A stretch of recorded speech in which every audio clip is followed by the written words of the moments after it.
Hello guys, it's currently the 8th of August 2021.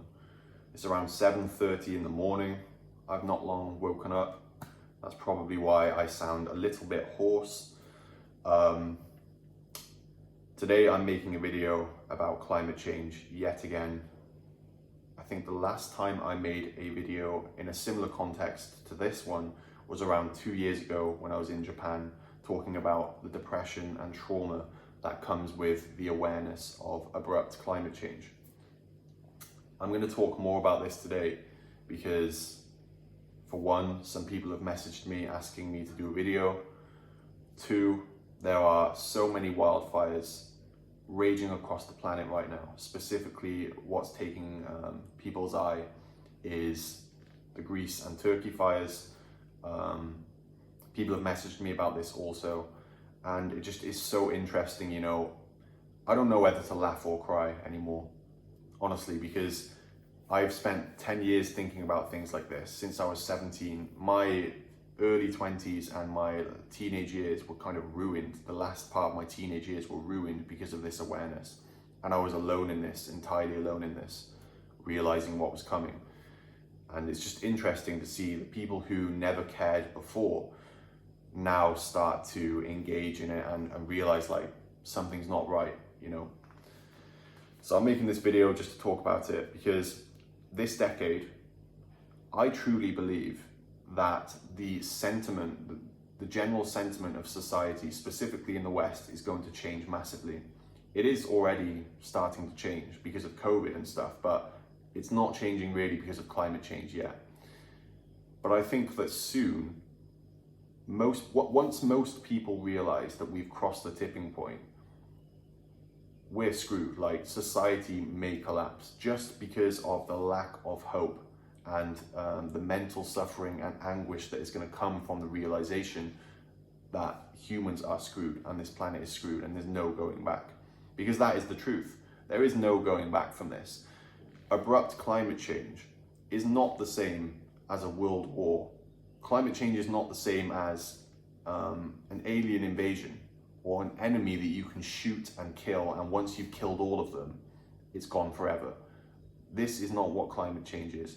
Climate change is nothing that you can beat with weapons and attacking it head on. You just cannot beat climate change. Like, climate change is predetermined, which means we needed to develop strategies years ago, like decades ago, to stop this from happening before it even happened. It's not the same as just saying, okay, there's a war coming, we'll fight them, kill them, and then we'll be safe. It's done. The deal is done. Climate change is irreversible and it's coming. So, the wildfires in Turkey and Greece, I think that these things have made people realize like there is something not right. There was a heat wave in the UK, and just seeing people say, oh, it's so hot, I can't sleep at night, I haven't got air conditioning and things like that. It's laughable, man. I was talking about climate change years ago. I'm sure you who are watching this was talking about climate change years ago. Nobody cares until it affects them. Nobody cares until it's popular. People do not care about injustice. People do not care about immorality unless it affects them personally. I've realized that morality for most people is nothing but a scheming tool to achieve some sort of higher status or personal benefit. If there is no opportunity for a personal gain, then it doesn't warrant morality, good morals. It really doesn't. There's no other motive that warrants good morality for most people. People will not do the right thing unless it's popular, unless it benefits their status within the tribe. And that leads me on to my next point, that this is basically why now I am selfish, not in the sense that I go around hurting other people, but I'm selfish in the sense that I only focus on my own life. And I now have a guilt-free conscience. I've tried the path of trying to wake people up. I've tried the path of explaining that climate change is just around the corner. And do you know what happened to me? I was bullied. I was mocked. I was ridiculed. I was neglected, I was ignored, I was treated like shit socially, I was treated like a weirdo. You know, all of these things happened to me. And do you know what happened during those times when I was going through all of that suffering? Do you think those people cared? Even just look at our role models in society. We have people who are cage fighters becoming millionaires, billionaires, multimillionaires. Conor McGregor, prime example. The guy doesn't care about anything except himself. He's ridiculously selfish. He fights in a cage for a living, and he's rich and famous, and people worship him and respect him. And then you have Greta Thunberg, who is treated like complete trash. People bully her online. People talk crap about her for caring about the environment. You know, if you're selfish in this world, you get respect. If you care about the environment, if you care about things outside of your own bubble, you don't get respect. You get bullied. People think that you have no prospects and they're this and that. If you don't follow the capitalist agenda and the status quo, you know, spending your whole life trying to achieve this temporary illusion of status, like this, some sort of title like a CEO or a director of a company, people won't respect you. They'll think you don't have prospects and stuff because you care about reality. And this is why I'm saying, this is why I have a guilt-free conscience now, because I tried to wake people up from that. I saw the results. People treat you like trash. Most people don't care about that. On a balance of probabilities, 1 out of 10 people that I would talk to about it would actually listen. 9 out of 10 people would just palm me off to one side. And there would be social consequences because of that. If I did talk about it, I'd be left out. I was betrayed. Even the people closest to me betrayed me, you know. Talking about things that matter, talking about reality, the environment, will not get you respect in this world, and people will not care about it. Humans are short-sighted, and they only care about threats when it's right in front of their face. For example, climate change now. It takes wildfires like this for people to start to wake up. But even now, they're not fully woken up. They're still thinking about it like, it's just a temporary thing. People complaining about heat waves in the UK, saying like, why is it so hot, I can't sleep. They cannot put 2 and 2 together. So let's move on from that anyway. Let's talk about the trauma and depression of climate change. So for me personally, I'm over it now.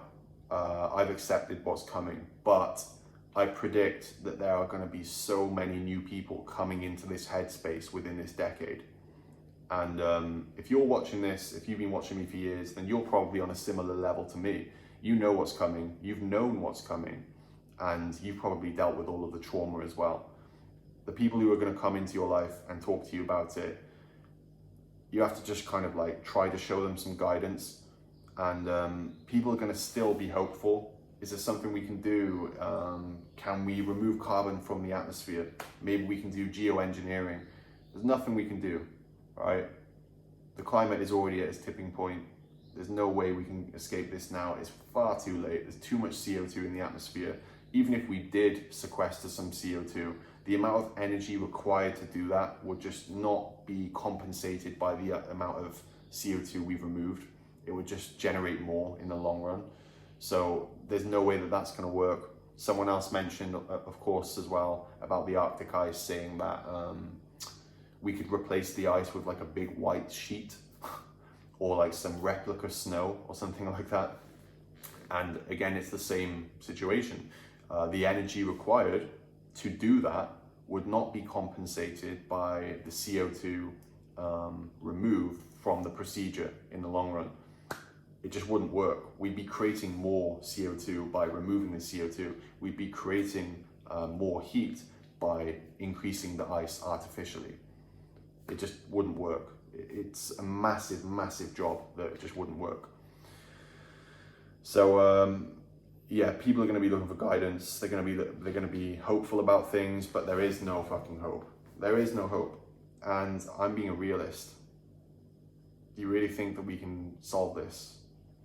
It's out of the picture. You know, Canada had 49.5 degrees Celsius this year in June. I think Turkey and Greece are reaching 47 degrees Celsius, and this is while there is still ice in the Arctic. This is still while there is ice in the Arctic. Really think about that. Once that ice goes, which is going to this decade, We are, I think, around 1.2 to 1.5 degrees Celsius global average temperature rise currently. Once the ice goes, we're going to see a massive jump. Like the fires we're seeing now, with a 1.2 to 1.5 degrees Celsius raise in global average temperature rise, just imagine when that hits 3 degrees. It's not just going to be double the fires because of the exponential process. It's going to be 10 times the amount of fires. We're going to be seeing 50 degrees, 55 degrees Celsius in countries. It's not livable. There's going to be massive migrations. There's going to be wars. There's going to be rising sea levels, droughts, floods. And, you know, when it gets to that stage where most countries are affected, it can't be helped by other countries because everyone's going to be struggling. And at that point, it's just going to be like wars and food shortages and water shortages. It's an inevitable result. Some people are going to think I'm crazy saying things like this. But all you have to do is look at the evidence. All you have to do is do your research and you will come to the same conclusions as me. But unfortunately, most people are ignorant. And that's why I have adopted this mentality of being guilt-free and selfish, because I know by being a good person, most people won't respect you. People will treat you like shit. I've stood on the sidelines for years, screaming from the rooftops about things like this. Nobody cared. And I guarantee you, all of the people who never cared will be the first ones to blame someone when it gets so bad that it's right in front of their eyes. They will be the first ones to play the role of a victim and wonder, like, why did all of this happen? Why is this happening to us? Why is the world ending? It's because of you. It's because you were ignorant. It's because you never cared when you should have cared. So yeah, I don't really know what else to say, guys. Like, I'm sure a lot of people are on the same level. I just wanted to give an update and say, basically, there's nothing we can do. And if you're like me, try to be a little bit more selfish. As long as you've been selfless, like I always say, in my opinion, the only people who have the right to be selfish are the ones who've tried the route of being selfless. Because if you've been selfless already and you've understood and you've realized that it doesn't work, then you have the right to be selfish because you've tried. You know, I tried. I know in my heart I tried to do everything I could, and it didn't work. So now I'm just living my life, enjoying my life. I'm not gonna have kids, no way.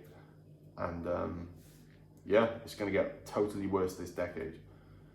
So you can take what you want from this video, take what you will. Maybe I will do another video soon, I don't know. I'm just enjoying life, you know. If you're not doing what you want to do right now, go and do it. It is literally pointless trying to change things. It's too late. Go and enjoy your life. Do what you want to do right now. That's it. Thank you for watching this video, guys. I will see you again soon. Have a good day and take care.